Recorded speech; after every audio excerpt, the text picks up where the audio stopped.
बच्चों के लिए भगवान बुद्ध की कहानी। बुद्ध का परिचय। वह कौन थे? बुद्ध दुनिया के सबसे बड़े धर्मों में से एक बौद्ध धर्म के संस्थापक थे। बुद्ध एक बुद्धिमान और दयालु व्यक्ति थे। उन्होंने लोगों को विपरीत परिस्थितियों से मुकाबला करना सिखाया। बचपन में उन्हें सिद्धार्थ गौतम कहा जाता था। सिद्धार्थ गौतम एक राजकुमार थे जो ईसा पूर्व 6वीं और 4वीं शताब्दी के बीच रहते थे। उनका जन्म नेपाल और भारत के बीच की वर्तमान सीमा पर हुआ था। हालांकि उनके बारे में कई किंवदंतियां हैं, लेकिन उनके जीवन के बारे में कुछ भी निश्चित रूप से ज्ञात नहीं है। ऐसा माना जाता है कि वह उम्र, बीमारी और मृत्यु के प्रभाव से मुक्त होकर विलासिता में बड़ा हुआ है। गौतम बुद्ध एक समय की बात है, कपिलवस्तु नामक स्थान पर राजा शुद्धोधन और रानी महामाया रहते थे। रानी महामाया ने लुम्बिनी गार्डन में एक प्यारे से बच्चे को जन्म दिया, जिसका नाम सिद्धार्थ रखा गया। दुख की बात यह है कि जन्म देने के 7 दिन बाद रानी की मृत्यु हो गई। जब सिद्धार्थ बड़े हुए तो काला देवाला नाम के एक बुद्धिमान व्यक्ति ने राजा को सूचित किया कि वह ऐसी चीजें देखेंगे जो उन्हें दुखी कर देंगी और उन्हें जंगल में भागने के लिए प्रेरित करेंगी। परिणामस्वरूप राजा ने सिद्धार्थ को कभी भी शाही दीवारों से बाहर नहीं जाने दिया। सिद्धार्थ एक प्रतिभाशाली और हंसमुख युवक था जो दयालु और देखभाल करने वाला था। एक दिन सिद्धार्थ और उनके चचेरे भाई देवदत्त पैदल जा रहे थे। देवदत्त ने एक हंस को देखा और उसे वहीं मार गिराया। जब सिद्धार्थ ने घायल पक्षी को देखा तो वह घबरा गए। उसने अपने शरीर से तीर निकाला और घाव पर कुछ जड़ी बूटियां लगाईं। देवदत्त पक्षी चाहता था क्योंकि उसने उसे गोली मार दी थी, लेकिन सिद्धार्थ ने मना कर दिया। परिणामस्वरूप वे अदालत चले गए। दरबार में बुद्धिमान व्यक्ति ने कहा कि हंस उसका है जिसने उसे बचाया, उसका नहीं जिसने उसकी जान लेने का प्रयास किया। राजकुमार परिपक्व होकर एक युवा व्यक्ति बन गया। राजा शुद्धोधन ने उनकी शादी प्यारी राजकुमारी यशोधरा से कर दी। राजा ने सोचा कि जब सिद्धार्थ का विवाह होगा तो वह कभी अपना घर नहीं छोड़ेंगे। दूसरी ओर सिद्धार्थ को महल में असंतोष महसूस हुआ। चलो महल के बाहर घूमने चलते हैं। उन्होंने एक दिन अपने नौकर चन्ना से आग्रह किया। रास्ते में राजकुमार को एक बुजुर्ग व्यक्ति मिला जो झुका हुआ था। राजकुमार का पहले कभी किसी बुजुर्ग व्यक्ति से सामना नहीं हुआ था। उन्होंने कहा, वह क्या है चन्ना? यह एक बुजुर्ग सज्जन है, चन्ना ने कहा। एक दिन राजकुमार, हम सभी बुजुर्ग होंगे। राजकुमार व्याकुल होकर अपने महल में लौट आया। कुछ दिनों बाद सिद्धार्थ फिर बाहर चले गए। इस बार उनका सामना एक बीमार व्यक्ति से हुआ जो पीड़ा से कराह रहा था। वह आदमी क्यों रो रहा है? सिद्धार्थ को आश्चर्य हुआ, उसने पहले कभी किसी बीमार व्यक्ति को नहीं देखा। चन्ना ने जवाब दिया, वह अस्वस्थ हैं और गंभीर दर्द के कारण कराह रहे हैं। सिद्धार्थ दुखी होकर महल लौट आए। अगली बार जब सिद्धार्थ बाहर निकले तो उन्होंने देखा कि लोगों का एक समूह एक शव को घसीट रहा है।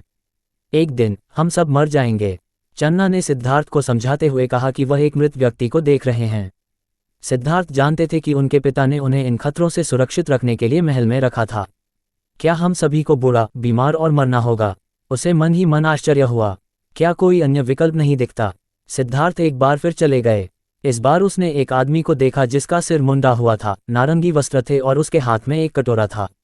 वह आदमी अच्छे मूड में लग रहा था। वह आदमी कौन है? उसने चन्ना से पूछताछ की। वह एक समझदार आदमी है जो सब कुछ त्याग कर खुशी की तलाश में जंगल में चला गया था, चन्ना ने कहा। सिद्धार्थ ने जो कुछ देखा था उस पर विचार किया। इसके बाद उन्होंने खुशी की तलाश में घर छोड़ने का फैसला किया।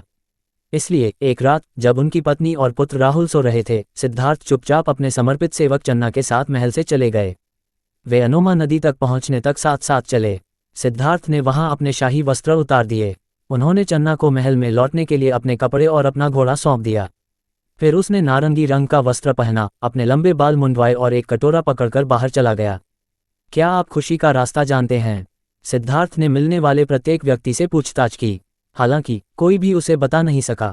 अंत में वह एक बोधि वृक्ष के नीचे बैठ गए और समस्या को स्वयं हल करने का प्रयास किया। उन्होंने ध्यान करना शुरू कर दिया। कई दिनों समस्या को स्वयं हल करने का प्रयास किया। उन्होंने ध्यान करना शुरू कर दिया। कई दिनों के बाद उनकी यात्रा खत्म हुई। लोग उन्हें गौतम बुद्ध के रूप में संदर्भित करने लगे क्योंकि वह एक ज्ञानी व्यक्ति के रूप में परिपक्व हो गए थे। बुद्ध सभी जानवरों का पालन पोषण करते थे और उनके साथ दयालुता का व्यवहार करते थे। उनके ईर्ष्यालु चचेरे भाई देवदत्त ने एक बार बुद्ध पर हमला करने के लिए जंगली हाथियों को भेजा। दूसरी ओर हाथियों ने बुद्ध को देखते ही उनके सामने घुटने टेक दिए। गौतम बुद्ध के बड़ी संख्या में अनुयायी थे। वह एक स्थान से दूसरे स्थान पर जाते रहे और जो कुछ उन्होंने सीखा था उसे दूसरों के साथ साझा किया। उनके शिष्य संघ समूहों में विभाजित थे। उन्होंने इस बात की वकालत की कि जो कुछ भी उसके पास है उससे संतुष्ट रहकर और सभी प्राणियों के साथ दयालुता का व्यवहार करके आनंद प्राप्त किया जा सकता है। जब बुद्ध कपिलवस्तु लौटे तो उनके पिता, पत्नी और पुत्र के साथ साथ कई अन्य लोगों ने उनका स्वागत किया। आनंद, उनके रिश्तेदारों में से एक, बुद्ध के समर्पित अनुयायी बन गए और उनके बड़े होने पर उनकी देखभाल करने लगे। बुद्ध अगले 45 वर्षों तक उपदेश देते रहे। उस समय वह पहले से ही 80 वर्ष के थे। अंत में कुशिनारा में वह साला पेड़ों के नीचे लेट गए और अपनी आखिरी सांस छोड़ी। निष्कर्ष, बुद्ध ने टिप्पणी की, इस दुनिया में नश्वर लोगों का अस्तित्व परेशानी भरा, क्षणभंगुर और पीड़ा से युक्त है।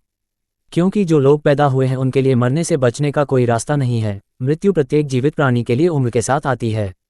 बुद्धि, दया, धैर्य, उदारता और करुणा उन मूल्यों में से थे जिन पर उन्होंने जोर दिया। सभी बौद्ध 5 नैतिक आज्ञाओं से बंधे हैं जो निषेध करते हैं जीवित चीजों की जान लेना,